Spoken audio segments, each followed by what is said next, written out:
In the heartland of India, there exist villages where sex work is more than just a profession. It's a way of life. Born into a complex web of socio-economic factors, these women find themselves entrenched in a tradition that spans generations.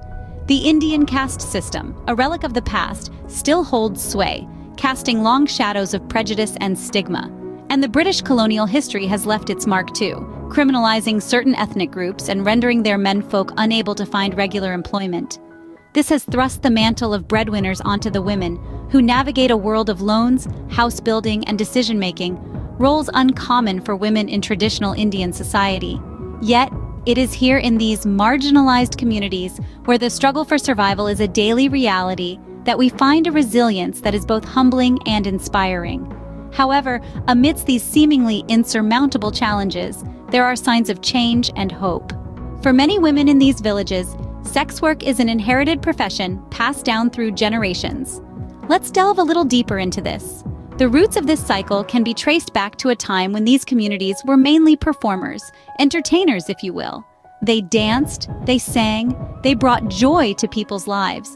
But as the British colonial rule swept over India, a dark cloud started to hover over these communities. In an attempt to civilize them, the British criminalized their way of life, their art, their only means of livelihood. It's a classic case of colonizers imposing their moral standards onto the colonized, a narrative all too common in history. This criminalization turned their world upside down. Suddenly, they were outcasts, forced to live on the fringes of society. Stripped of their identity as performers, they were left with few options to make ends meet. This is where the cycle of inheritance, as we know it today, began. The men of these communities were hit particularly hard.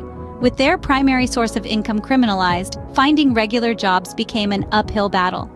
The stigma attached to their community and the caste system prevalent in India only added to their woes. In a country where caste often dictates your social and economic standing, they were left with the short end of the stick. With the men unable to secure stable employment, the burden of providing for the family fell onto the women. They took out loans, built houses, and made important decisions, a role rarely seen in the conventional Indian household. Sex work became their survival strategy, a way to put food on the table.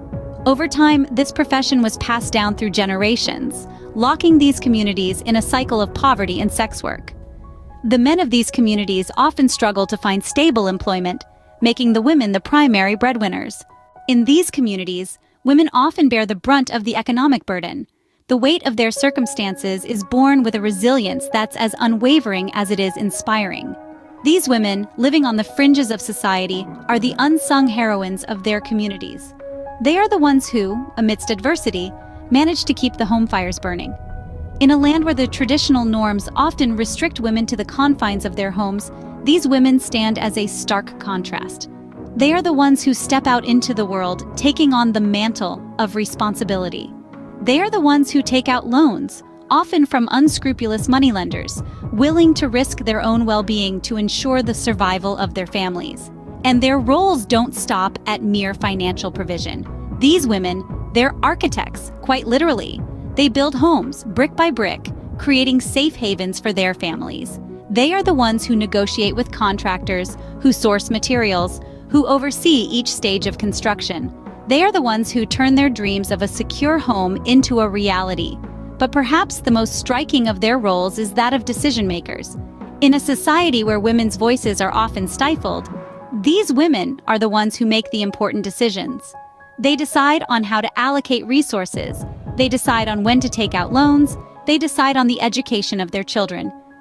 These decisions, often taken in the face of severe constraints, are a testament to their strategic thinking, their foresight, and their indomitable spirit. These women, they are the pillars of their communities. They are the ones who, despite the odds stacked against them, hold their families together. They are the ones who, despite societal prejudices and economic hardships, refuse to crumble. They are the ones who, despite the challenges, continue to strive, to fight, to persist. Against the odds, these women have become the pillars of their communities. They are the embodiment of strength, resilience, and determination. And in their silent struggles, they have become beacons of hope for generations to come. Despite the hardships, there's a wind of change blowing through these villages. The younger generation born into this cycle is beginning to question the status quo, to challenge the narratives handed down to them, and to strive for a different future. They are not content to accept the path laid out before them. Instead, they are seeking to rewrite their destinies. In their quest for change, education is seen as the key to unlock a world of opportunities. Many young people are now striving to gain access to schools and colleges, to learn skills and knowledge that will allow them to pursue alternative careers. They are hungry for learning, for the chance to broaden their horizons and escape the limitations of their circumstances, but the journey is not easy. These young individuals are up against deeply entrenched societal norms and prejudices. Yet, they are not alone. With the help of various NGOs and social activists, they are fighting not only for their education, but also for their rights. They are pushing back against the discrimination and stigma they face, demanding recognition and respect. Their fight is not just for themselves, they're also battling for their younger siblings, their friends, their community. They want to break the cycle, to ensure that the next generation doesn't have to walk the same path they did. They are fighting to change the narrative, to redefine what is possible for them and their community. And while change is often slow, there are signs of progress. More and more young people are attending school, gaining skills, and exploring new career paths. There's a growing sense of empowerment, of hope for a different future. Their resilience is inspiring. Their determination is contagious. They are the winds of change, stirring up a storm of transformation, challenging the status quo and rewriting their destinies. The younger generation's drive for change is creating a ripple effect, giving hope for a brighter future. Their courage and perseverance are testament to the human spirit's ability to rise above adversity, to strive for a better tomorrow, to not just dream of change, but to be the change. Education and activism are powerful tools for change, and they're making a difference in these communities. As the sun rises on a new day, there's a palpable sense of hope, a thirst for knowledge, and a fire for change burning in the hearts of the younger generation. Education is a beacon of light piercing through the veil of darkness, illuminating paths previously unseen.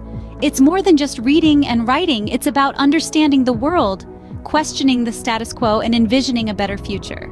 It's about empowering the youth to break the chains of an inherited profession, to step out of the shadows and into a world of endless possibilities. But education alone isn't enough. It's the fuel, yes, but the engine driving this change is activism.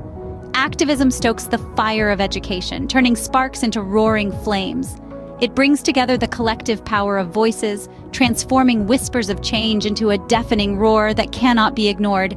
Non-governmental organizations and government initiatives are playing pivotal roles in this transformation. They're the catalysts, sparking change by raising awareness, challenging stereotypes, and pushing for reform. They're building schools, providing scholarships, and creating safe spaces for learning. They're helping to rewrite the narrative, one child at a time. Yet, it's not just about providing resources. It's about fostering a culture of learning and encouraging critical thinking. It's about showing these young minds that they are not defined by their circumstances, that their dreams are valid and within reach. The journey is not easy. There are hurdles to overcome, prejudices to confront, and old traditions to challenge. But the resilience of these communities is remarkable. They are determined, steadfast, unwavering in their pursuit of a better life. They understand that education and activism are not just tools for change, they're lifelines, bridges to a future where they are not defined by their past. The road to change is long and challenging, but the resilience and determination of these communities are unwavering. In the face of adversity, the spirit of these communities remains unbroken. This tale we've woven together is one of inherited hardship, of women shouldering the economic weight of their families, and of a society held hostage by the shackles of an archaic system. Yet it is also a tale of hope and resilience. In the very heart of rural India, where the cycle of sex work has seen generations entwined, winds of change are beginning to blow. The younger generation, armed with the power of education and a burning desire for change, is breaking away from the inherited path. They are advocating for their rights, paving the way for a future where they are not defined by their past or their caste.